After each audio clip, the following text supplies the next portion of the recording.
Output का signal है, इसमें एक रेड बत्ती जल रहा है। अगर प्रेस करेंगे तो देखिए बंद हो जा रहा है, इसका मतलब है कि इसका आउटपुट सिग्नल मेरा चालू हो गया है।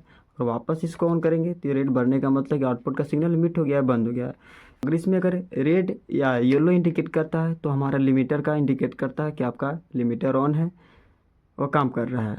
लिमिटर काम करने पर रेड या येलो का इंडिकेट करता है। नमस्कार फ्रेंड्स, आज का वीडियो ऑडियोटोन डीएसपी पर है, जिसका मॉडल नंबर PA2 है। इसके हम फ्यूचर के बारे में जानेंगे, इसमें क्या क्या सेटिंग दिया हुआ है उसके बारे में जानेंगे। इसमें जितने भी सेटिंग दिया हुआ है हम टोटल सेटिंग के बारे में जानेंगे और बताएंगे कौन सा कैसे वर्क करता है, क्या काम है।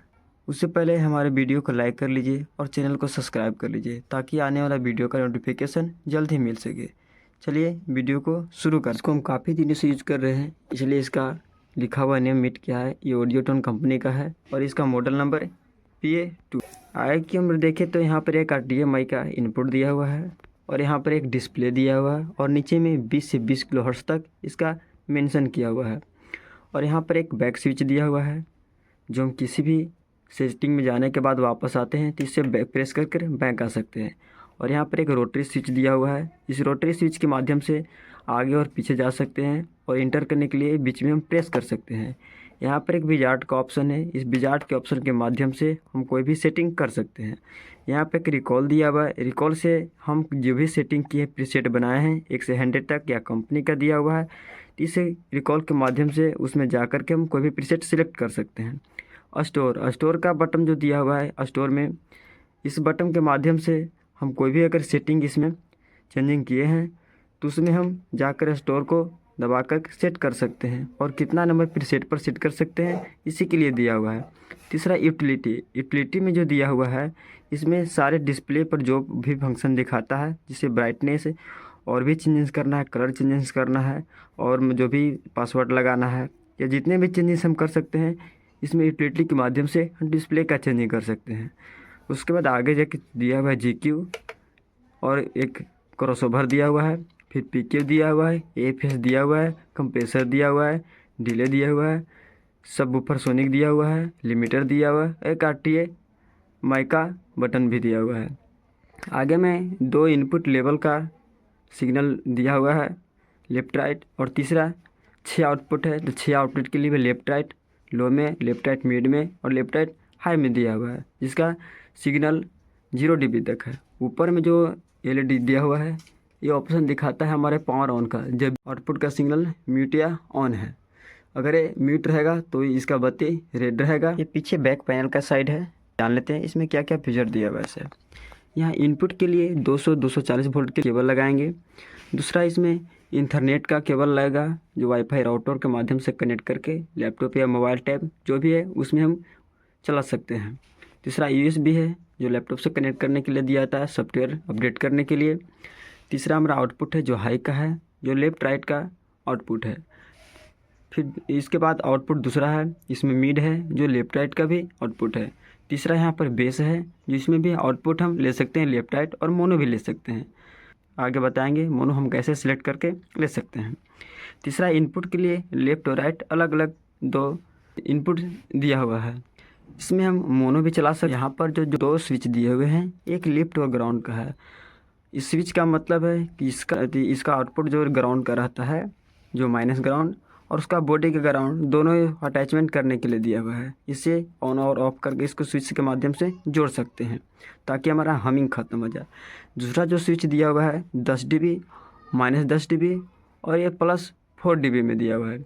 इस स्विच का काम है कि अगर हम -10 dB में इसको स्विच करके स्विच को रखेंगे तो -10 dB का सिग्नल आने पर ही ये अधिक साउंड देगा। अगर इसको हम बाहर की ओर में रखेंगे +4 dB पर तो +4 dB साउंड आएगा तो उतना हमको आवाज़ मिलेगा। इसलिए आप अपने अनुसार सिलेक्ट कर सकते हैं कि इनपुट हमारा सिग्नल कितना आ रहा है। अब इसमें हम मेन लाइन दे करके इसके डिस्प्ले पर सेटिंग के बारे में जानेंगे और किस बटन से कैसे सेटिंग करेंगे इसके बारे में हम जानते हैं। पहले जो है डिस्प्ले पर इंडिकेट कर रहा है ये क्या चीज़ के बारे में इंडिकेट कर रहा है, इसके बारे में पहले हम जानेंगे।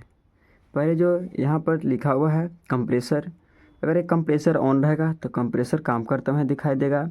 ये 3 है दिखा हुआ है, हाई लिमिटर, मिड लिमिटर और लो लिमिटर। अगर हमारा लिमिटर ऑन रहेगा तो 0 से 30 dB की ओर में ये सिग्नल बढ़ता हुआ दिखाई देगा और यहाँ पर ये जो वाइट है ये चेंजेस होता हुआ दिखाई देगा।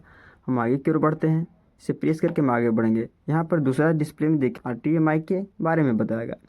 RTA माइक हम लगाएंगे तो उसके आगे बताएगा एवरेज का है, कितना वर्जन का है, इसके बारे में बताएगा। तीसरा इसमें चेंजेस करेंगे कि इसमें क्या क्या चीज़ फीचर दिया हुआ है, इसके बारे में बताएगा। जो फर्स्ट में जी दिया हुआ है लेफ्ट राइट करके, ये इनपुट का दिया हुआ है, और ये इस साइड में जो 6 आउटपुट दिया हुआ है ये आउटपुट का साइड है। पहले यहाँ से चलते हैं। जी का मतलब है ग्राफिक इक्वलाइजर, जिसमें हम चेंजिंग कर सकते हैं, इनपुट में दोनों में चेंजिंग कर सकते हैं। देख सकते हैं यहाँ से लेफ्ट राइट जो कि दिया हुआ है इनपुट, यहाँ से यहाँ तक ये इनपुट का हम चेंजिंग कर सकते हैं, और यहाँ से यहाँ तक हम आउटपुट का चेंजिंग कर सकते हैं। इनमें दिया हुआ है ग्राफिक इक्वलाइजर और इक्वेमेट्रिक इक्वलाइजर, AFS दिया हुआ है, सबवूफर सोनिक दिया हुआ है, कंप्रेसर दिया हुआ है और डिले दिया हुआ है। इतना हम इनपुट में चेंजिंग कर सकते हैं, और आउटपुट में हम क्रॉसओवर में चेंजिंग कर सकते हैं, PQ में चेंजिंग कर सकते हैं, और लिमिटर में चेंजिंग कर सकते हैं, और डिले में चेंजिंग कर सकते हैं। अब चलिए इसके बारे में एक एक के बारे में जानते हैं कि किसका क्या काम है। ग्राफिक इक्वलाइजर का मतलब है जो भी इसमें सिग्नल आ रहा है इनपुट में, हम उसमें चेंजिंग कर सकते हैं। EQ है जो एक या PQ की तरह भी काम करता है। इसमें हम फ्रीक्वेंसी में भी चेंजिंग कर सकते हैं, क्यू फैक्टर में भी चेंजिंग कर सकते हैं, और गेन को घटा बढ़ा सकते हैं। ग्राफिक इक्वलाइजर में केवल हम गेन को घटा बढ़ा सकते हैं, लेकिन उसकी फ्रीक्वेंसी में हम फ्रीक्वेंसी की क्यू में कोई भी चेंजिंग नहीं कर सकते हैं। तीसरा है AFS का मतलब है कि अगर हमें फीडबैक संप्रेषण, अगर हमें लाइव साउंड में यूज़ किए हैं तो उससे आने वाले हम इसको ख़त्म करने के लिए इसका AFS का यूज़ किया जाता है। तीसरा है सबवूफर सोनिक का मतलब है कि अगर इसे हम ऑन करेंगे तो इससे हमको डीप बेस, एक्सट्रीम बेस मिलेगा। तीसरा इसमें है कंप्रेसर का मतलब है कि अगर हम जितना सिग्नल अगर ज़्यादा आ रहा है 0 dB से ऊपर, तो कंप्रेसर को सेट करके हम सिग्नल को एक अस्थायी रूप से हम ले सकते हैं। डिले का मतलब है कि कोई भी सिग्नल को हम लेकर के आगे या पीछे कितना हम उसको कर सकते हैं, इसका है। क्रॉसओवर का मतलब है कि हम बेस के लिए कितना फ्रीक्वेंसी रखेंगे, मिड के लिए कितना फ्रीक्वेंसी रखेंगे, और हाई के लिए कितना फ्रीक्वेंसी रखेंगे। तीसरा है PQ इक्वलाइजर, इस तीनों में अलग अलग दिया हुआ है। हाई के लिए अलग दिया हुआ है, मिड के लिए अलग दिया हुआ है, और लो के लिए अलग दिया हुआ है। तीसरा है लिमिटर भी अलग हम लगा सकते हैं, हाई में भी चेंजिंग कर सकते हैं, मिड में भी लगा सकते हैं, और लो में भी लगा सकते हैं, और आउटपुट में भी इसमें डिले दिया हुआ है। प्ले पर जितने भी ऑप्शन थे इसके बारे में बता दिए हैं। आउटपुट का सिग्नल है, इसमें एक रेड बत्ती जल रहा है, अगर प्रेस करेंगे तो देखिए बंद हो जा रहा है, इसका मतलब है कि इसका आउटपुट सिग्नल मेरा चालू हो गया है। और वापस इसको ऑन करेंगे तो रेड बढ़ने का मतलब कि आउटपुट का सिग्नल मिट हो गया है, बंद हो गया है। यहाँ पर जो LED आपको दिखा रहा है, ये दिखा रहा है हर एक सिग्नल का कि सिग्नल का आउटपुट मतलब चालू है। अगर इसमें अगर रेड या येलो इंडिकेट करता है तो हमारा लिमिटर का इंडिकेट करता है कि आपका लिमिटर ऑन है और काम कर रहा है। लिमिटर काम करने पर रेड या येलो का इंडिकेट करता है। अब इसकी हम सेटिंग के बारे में समझते हैं। सबसे पहले जो विजार्ड का बटन दिया हुआ है इसको हम प्रेस करेंगे और देखते हैं इसमें क्या क्या सेटिंग दिया हुआ है। यहाँ पर आप देख सकते हैं जो फर्स्ट में दिया हुआ है रन ऑल विजार्ड, इस रन ऑल विजार्ड के माध्यम से हम पूरे इनपुट और आउटपुट में सेटिंग कर सकते हैं। दूसरा दिया है रन सेटअप विजार्ड, इसमें भी हम प्रेस करके देख सकते हैं यहाँ पर रन ऑल सेटअप है, इसमें भी हम इनपुट और आउटपुट में पूरा का सेटिंग कर सकते हैं। अगला है रन इनपुट सेटअप में हम केवल इनपुट में चेंजिंग कर सकते हैं, अगर हम उसमें स्टीरियो या मोनो कर सकते हैं। अगला है GQ सेटअप, अगर इसको मोनो कर देंगे तो अगर एक में हम चेंजिंग करेंगे तो दोनों में चेंजिंग होगा, अगर दोनों को स्टीरियो में रखेंगे तो अलग अलग चेंजिंग करना पड़ेगा। तीसरा है रन स्पीकर एम्पलीफायर, अगर जो भी हार लिए हैं या स्पीकर लिए हैं जिस कंपनी का उस कंपनी का इसमें हम सेटिंग कर सकते हैं। अब इसे बैक से पीछे आते हैं। अगला है रन EQ लेवल, EQ का मतलब है वो ऑटोमेटिक ही अपने आप से सिग्नल को बराबर करके रखता है। अगला है रन AFS का मतलब है फीडबैक संप्रेषण, अगर केवल उसमें हम चेंजिंग करना चाहते हैं तो उसमें चेंजिंग कर सकते हैं। अगला है विजार्ड पॉइंट, इस पॉइंट में इस सेटिंग में जा कर के हम ऑटोमेटिक इक्वलाइजर कर सकते हैं, जो इसमें जो प्रोसेसर दिया हुआ है खुद ही अपने आप ही इसको सिग्नल को बराबर करने का काम करेगा। देख सकते हैं इसमें क्या आता है, इसमें आता है प्रीसेट, जो भी जितना हम प्रीसेट जो पहले से दिया हुआ है और जो भी हम बनाया है इसमें टोटल प्रीसेट मिलेगा। इस प्रीसेट के माध्यम से बना करके कोई भी आप इसको प्रेस करेंगे तो वहाँ पर ये सेट हो जाएगा।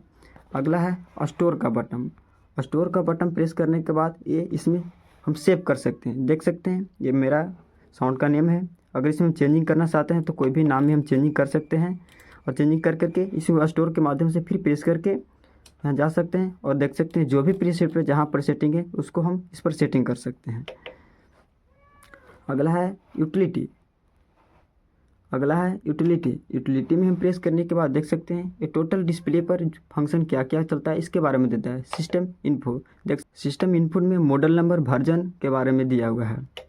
अगला है एलईडी कंट्रास्ट। इसमें देख सकते हैं चेंजिंग करने के बाद आप इसका डिस्प्ले का कलर चेंज कर सकते हैं और ब्राइटनेस भी कम ज़्यादा कर सकते हैं। आपको जहाँ जो अच्छा लगे आप सेट कर सकते हैं। अगला है टाइम आउट। टाइम आउट का मतलब है कोई भी हम सेटिंग किए तो कितना सेकंड के बाद वापस फिर से जहाँ था वहीं पर चला है।